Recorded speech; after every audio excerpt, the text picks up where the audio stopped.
Hey everybody, it's Jeff Gotthelf from Sense and Respond Press, and today I've got the pleasure of speaking with Tendai Vicky, who is a friend as well as an author with Sense and Respond Press. He's writing a book called Right Question, Right Time.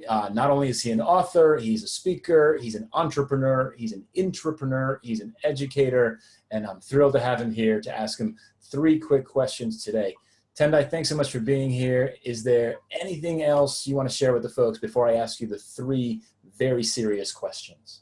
Yeah, no, just one thing you left out. I'm originally from Zimbabwe, born and raised in Harare, Zimbabwe. So I've been living in Europe for the last few years, but originally from Zimbabwe. Excellent. You live on airplanes, and that's the truth. Yeah, that's true as well. Also in Europe, you live in chairs in the sky. Yeah. That's the truth. All right, cool. I've got 3 questions for you today. First question, okay. As an intrapreneur, somebody who's trying to create entrepreneurial ventures inside an organization, what's the most difficult thing about starting these types of innovation projects in large companies?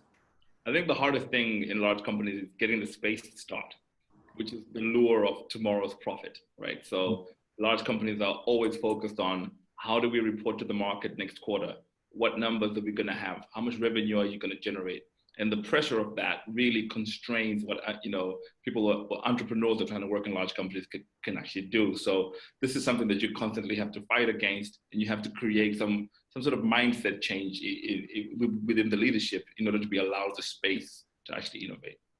So I hear that a lot, right? And we feel that a lot. There's a lot of kind of short-term focus on what the organization should be doing and how it should be measuring success. So what's the first thing that you would recommend for someone to do who wants to kick off an entrepreneurial effort or a corporate innovation practice? What's the first thing that they should do? I think that, and this is a strange one, I think the first thing they should do is actually make a choice.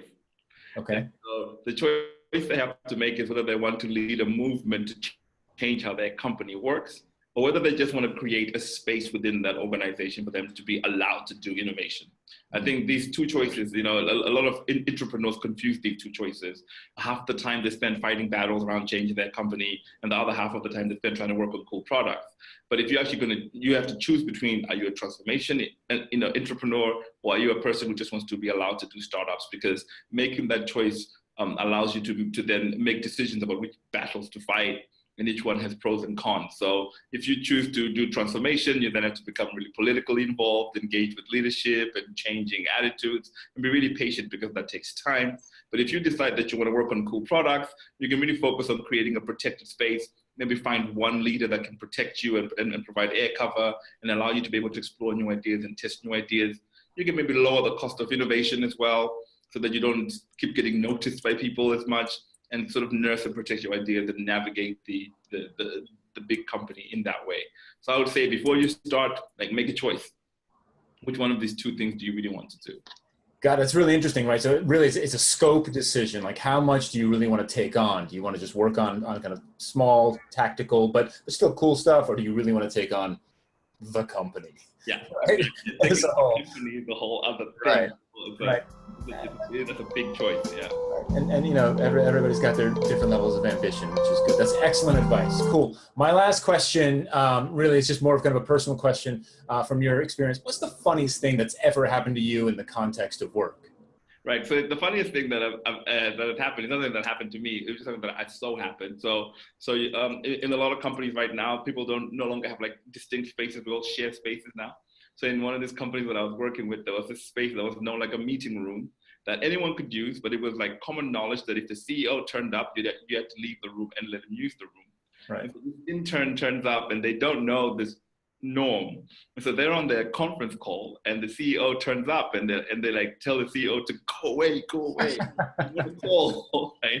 And so the CEO didn't do anything. He kind of walked away, but the intern was petrified, of course, when they found out what they'd just done, right? It's not a good thing to do in your first couple of days at work. Yeah, in some companies they'd call that a career-limiting move. Exactly. Intern level. Yeah. That's amazing. Awesome. Well, that's great. Thank you so much for this great advice and really kind of that one major takeaway about what people should be thinking about as they try to build these corporate innovation practices.